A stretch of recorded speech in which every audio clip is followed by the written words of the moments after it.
नमस्कार, आप देखना शुरू कर चुके हैं भारत 100। मैं हूं आपके साथ मयंक तिवारी। इस वक्त हमारी मौजूदगी वेस्टर्न कोर्ट में है और यहां पर हम बातचीत करेंगे उत्तर प्रदेश उपचुनाव को लेकर। हमारे साथ बातचीत करने के लिए धीरज जी हैं। धीरज जी निषाद पार्टी से निषाद पार्टी के राष्ट्रीय उपाध्यक्ष हैं। इनसे हम बातचीत करके जानने की कोशिश करेंगे, समझने की कोशिश करेंगे कि यूपी उपचुनाव में किस तरह से तैयारियाँ चल रही, किस तरह से तैयारियाँ चल रही यूपी उपचुनाव को लेकर। अगर देखें तो आप कहीं न कहीं निषाद पार्टी भी 2 सीटों की डिमांड कर रही थी और उस पर बीजेपी के साथ क्या कुछ समझौता हुआ और क्या कुछ तैयारियाँ हैं इस बार।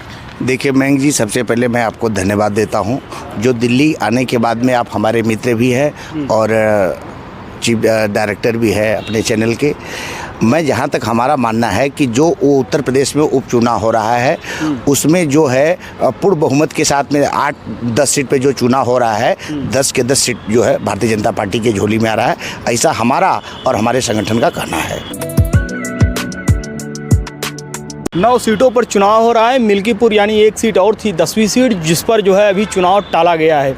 विपक्ष का आरोप है कि मिल्कीपुर सीट पर इलेक्शन कमीशन के साथ साठगांठ करके बीजेपी ने चुनाव को रुकवा दिया। क्या कहेंगे? देखिए, ऐसा कुछ नहीं है। विपक्ष को बहुत कुछ आरोप लगा रहा है। जब से माननीय योगी जी की सरकार बनी हुई भारतीय जनता पार्टी का, विपक्ष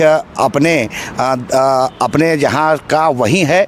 अब विपक्ष का उसमें कोई रोल नहीं है। भारतीय जनता पार्टी पहले से, जब से माननीय प्रधानमंत्री नरेंद्र मोदी जी केंद्र में और उत्तर प्रदेश में 2017 में लगातार जो है दूसरी बार देखने को मिला कि पूर्ण बहुमत के साथ में भारतीय जनता पार्टी ने अपनी सरकार बनाई। इसलिए विपक्ष को कहने दो, विपक्ष के बातों पर कोई ध्यान नहीं है। हम लोग भारतीय जनता पार्टी जो है जीत की तरफ अग्रसर है और लगातार जो है तीसरी बार आपको देखने को मिलेगा। अभी मेंबर ऑफ पार्लियामेंट का चुनाव हुआ, उसमें जो इतनी अच्छी सीटें आई और 9 के 9 सीट जो है भारतीय जनता पार्टी के आ रहा है, ऐसा हमारा कहना है। महाराष्ट्र और झारखंड में भी चुनाव बेहद नज़दीक है। वहाँ पर भी जो है आपके पार्टी के लोग, बीजेपी के लोग तत्परता से लगे हुए हैं। महाराष्ट्र में अगर देखा जाए तो कांटे की लड़ाई है। झारखंड की अगर बात की जाए तो दलितों आदिवासियों का कहीं न कहीं वहाँ पर ज़्यादा जो है उनकी आबादी है। उनके बारे में लगातार जो है अलग अलग पार्टियाँ अपना एजेंडा लेकर आ रही हैं।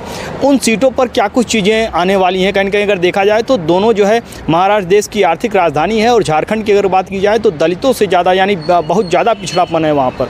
तो वहाँ पर किस तरह की स्ट्रेटजी है बीजेपी और निषाद पार्टी की? देखिए, 2014 से माननीय प्रधानमंत्री जी ने जब से एक प्रधान सेवक के रूप में प्रधानमंत्री का शपथ लिए हुए, तब से हर स्टेट में जब भी चुनाव आता है कुछ न कुछ सर्व समाज को लेकर के मुद्दा जरूर आता है। अभी हाल में चुनाव हुआ हरियाणा में, आपने हरियाणा का भी रिजल्ट देखा।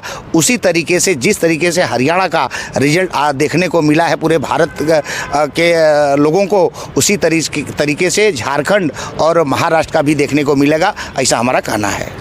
तो ये थे हमारे साथ धीरज राय जी, जिनका साफ तौर पर कहना है कि अगर बात की जाए अलग अलग जगहों पर तो इनका जो है जो ओपिनियन देखने को है वो बीजेपी और निषाद पार्टी की तरफ से इस तरह की तैयारियां की जा रही हैं कि जिन जगहों पर चुनाव हो रहा है उन जगहों पर इन लोगों का जो है बेहतर तरीके से तालमेल बना हुआ है, जिसके चलते इन जगहों पर ये प्रचंड जनादेश हासिल करेंगे। देश दुनिया की तमाम बड़ी खबरों के लिए जुड़ रही है हमारे साथ। देखते रहिए भारत 100।